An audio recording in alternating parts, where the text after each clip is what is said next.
I'm Shanik, and I'm a reporter based in Mexico City. I have been a local reporter and a freelance investigative reporter for many years, and I'm currently an editor at Quinto Elemento Lab, a nonprofit investigative center that we founded aimed at funding and mentoring reporters with great investigative projects in Mexico. I'm really happy to be here with you, and I'm looking forward to this week together. In the past module, Lisa Olson talked to you about several things, among others, how to find investigative story ideas. We shall now look at the steps that follow and review a series of tools that can help organize and focus our reporting. It all starts with a rat's tail. Something passes before our eyes and arouses our curiosity. The rat doesn't appear in its entirety, it is elusive, it runs away from us. This is a figure that Daniel Santoro, an Argentinian journalist, uses to describe story ideas, hints. The trick is, how do we know if there is something worth investigating on the other side? If there is in fact a big fat rat, or only a small mouse, or nothing at all? Take the case of this rat's tail, for example. If you were to drive with me around the industrial city of Toluca in central Mexico, you would bump into these huge abandoned buildings that are halfway in construction, malls, hotels, like corporate buildings. And if you're as evil-minded as I, your first thought would probably be, this must be a money laundering scheme. So, the first step here would be to take that hunch and check everything that's been said and published about it. We would have to look at the media and social media and academic journals and YouTube. What would we be looking for? Well, in the beginning, we would be trying to corroborate if this hunch is possibly correct, or if we might be making a misinterpretation of facts. After all, there are so many possible explanations. This can be the story of a very lousy businessman, for example, or the case of a construction company that gone broke after an unforeseeable increase in the prices of steel, which cancelled their plans. On the other hand, we are also going to be looking if there's already something known to others, if it's been published and in what way, or if there are key aspects of the story that remain uncovered. And also, we are looking for records and possible sources. This is one very important part of the investigation process that we sometimes skip, and it's really crucial. Why is this? Well, because we don't want to put a lot of time and effort into something that's probably only news to us, or worst case, no news at all. So if the tip and hunch survives this first test, we need to do serious pre-reporting before running to our editors and pitch the story. So step 2 consists in actually verifying our tip or hunch. By now we have been marinating ourselves in the story, in the facts and the players and the records. We will go somewhere and knock on people's doors, get them to talk about the subject, even if we don't know yet if we're going to pursue the story or not. In the Toluca case, I knocked several doors, and I learned that the owners of these buildings are all one family. I also learned that they have a radio station with no advertisement, also a TV station with no ads, and newspapers that are nowhere to be found. Last thing I learned is that one of them was recently listed by the US Department of the Treasury as part of a money laundering scheme. And best of all, nobody has written about them since. So the next key step is to define why this story is important. What is it about really? What structural problems does it expose? In the Toluca story, I found this family puts a lot of money to political campaigns. They have escaped investigations and sanctions. They have close ties with politicians in a state where the same party has governed for 91 years. So third step, think, what is the story about? What structural problems does it expose? Why is it important?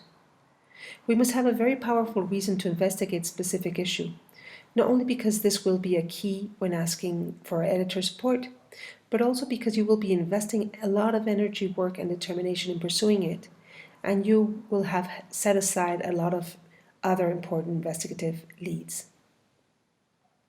So the next big step is turning the tip or hunch into a hypothesis. And let me stay here a little while. It was not until recently that reporters started talking about hypothesis, although it has been with us forever. Many reporters react with mistrust to the idea.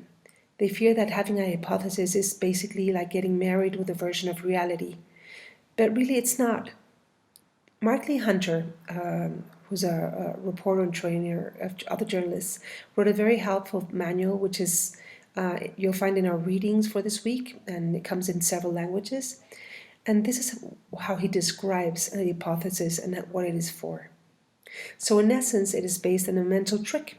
You create a statement of what you think reality may be, based on the best information in your possession, and then you seek further information that can prove or disprove your statement. So we can only make a sound hypothesis when we've done pre-reporting and thorough verification. A hypothesis is sort of a place to start. It helps us focus. And I'm going to show you an example, hoping that this makes it more clear. So this is a hypothesis of a work from a Guatemalan reporter. So this one says, Guatemalan police officers who are reported by witnesses of disappearing civilians in the 80s today occupy positions in the agencies in charge of searching for the missing during the internal armed conflict. So what makes it good? Well, for once it makes it clear, it is concrete. It tells us what to do, and that's one of the most important things. And almost everything here is verifiable. Writing a hypothesis is not always an easy task. This is something my father would tell me one day and the next, and it would make me so mad. He would say that if we don't think clearly, we cannot write clearly. And I believe now, after years after that, I believe that really writing the hypothesis is really putting to the test the clarity we have about the issue we're trying to investigate. It will hurt at the beginning, but also this pain will pass.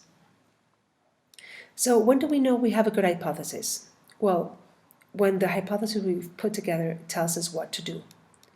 Which brings me to the fourth step in the investigation process, which is to determine what evidence you need in order to prove or disprove your hypothesis.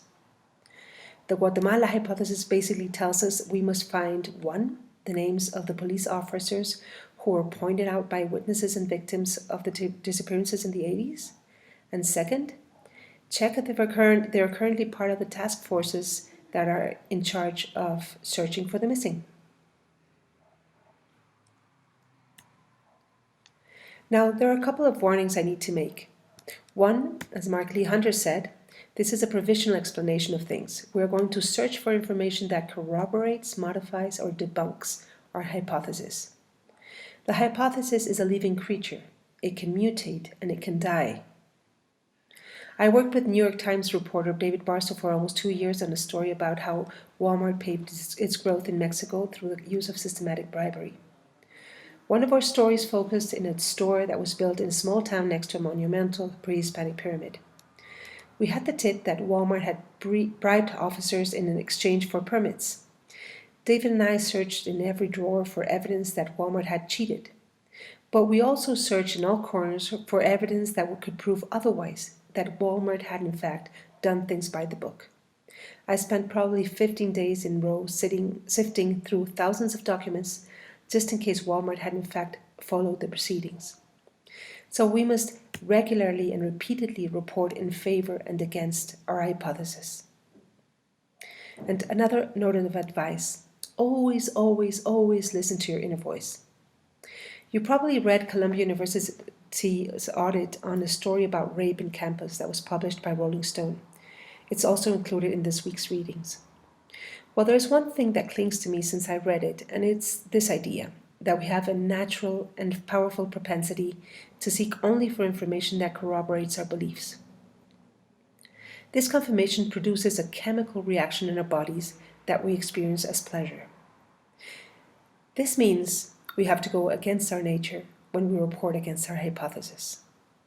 So always be thinking of what you don't know, of what information you could learn that might totally change your understanding of events, and be willing to react to information that conflicts your findings. Edit your hypothesis according to your findings and let it go if it falls.